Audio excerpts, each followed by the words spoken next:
Hi, this is Dinesh Gangasani. Welcome to my channel think about this.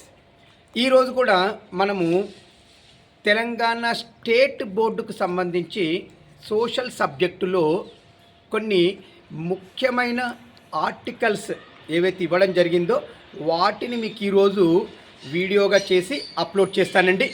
ఇవి చాలా ముఖ్యమైనటువంటి articles. ఆ ఆర్టికల్స్లో ఉన్నటువంటి మ్యాటర్ని మీకు నేను చెప్తానండి. మరి ఈరోజు మనం చెప్పుకోబోయే ఆర్టికల్స్ వచ్చేసి మొత్తంగా 8 ఆర్టికల్స్ ఉన్నాయండి. ఆ ఆర్టికల్స్లో ముందుగా మనం చెప్పుకోవాల్సింది ఆర్టికల్ 324 టు ఆర్టికల్ 329.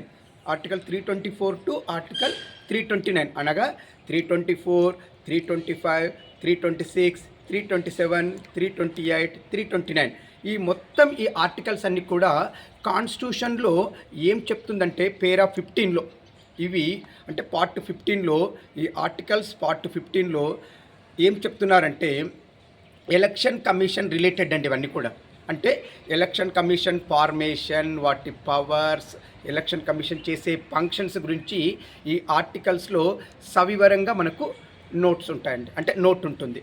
సో ఇలా మొత్తంగా ఈ ఆర్టికల్స్ అన్నీ కూడా ఎలక్షన్ కమిషన్ రిలేటెడ్ ఆర్టికల్స్ అండి. 324 నుండి స్టార్ట్ చేస్తే 329 వరకు కూడా.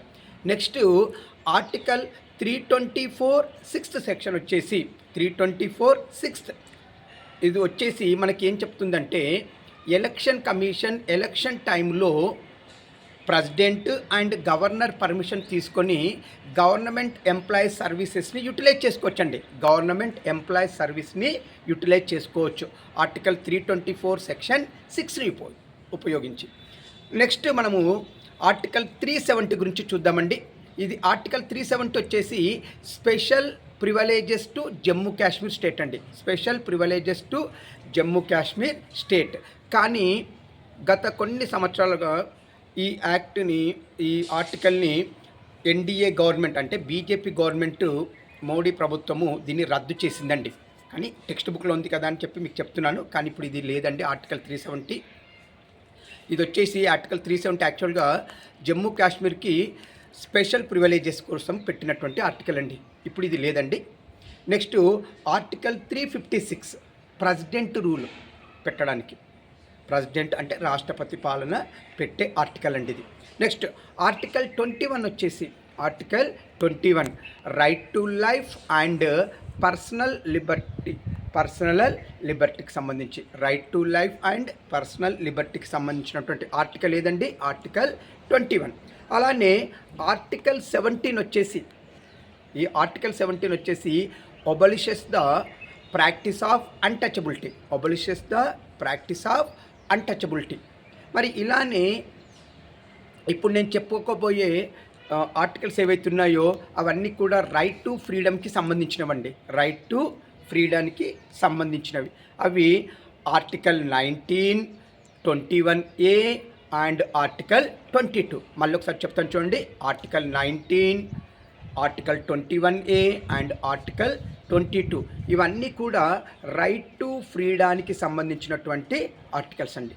మరి అలానే ఆర్టికల్ 25 ఏదైతే ఉందో అది right to freedom of religion, right to freedom of religion. ఇలా ఈరోజు మనం మొత్తంగా 8 చదువుకున్నామండి. 8 ఆర్టికల్స్కి సంబంధించి మనము డీటెయిల్స్గా మీకు నేను ఎక్స్ప్లెయిన్ చేయడం జరిగింది. మీ అందరికీ ఇవి చాలా చాలా ఉపయోగపడతాయండి.